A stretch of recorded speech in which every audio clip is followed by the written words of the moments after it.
धनुषा के मुखियापट्टी मुसहरनिया के बहेड़ा में बर्थिंग सेंटर स्थापना कयल गेल छै। मुखियापट्टी मुसहरनिया गांवपालिका के अध्यक्ष जय कुमार यादव बर्थिंग सेंटर के उद्घाटन कयलनि अछि।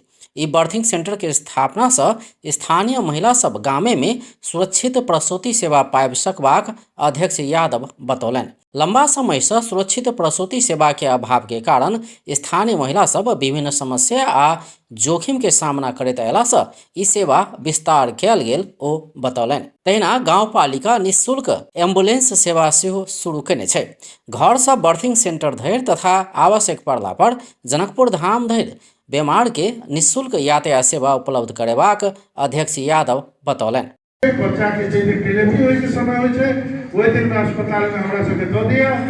नॉर्मल डिलीवरी होते तत्काल होते ऐसे ठप अगर बुझाते कि नहीं ओटी कहीं पड़ते एक सर्जरी करके ही होते बच्चा ओय के लागि जनकपुर प्रादेशिक अस्पताल तक लऽ जाके ओ मातृ तथा शिशु स्वास्थ्य के प्राथमिकता में राखैत और सेवा सब सेहो विस्तार करैत लऽ जेबाक सेहो जानकारी देने छलथि।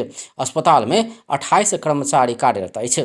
उद्घाटन कार्यक्रम में उपाध्यक्ष सैदा खातून, अस्पताल व्यवस्थापन समिति के अध्यक्ष विश्वनाथ यादव तथा विभिन्न वड़ा के अध्यक्ष सब लगायत उपस्थित भेल छल।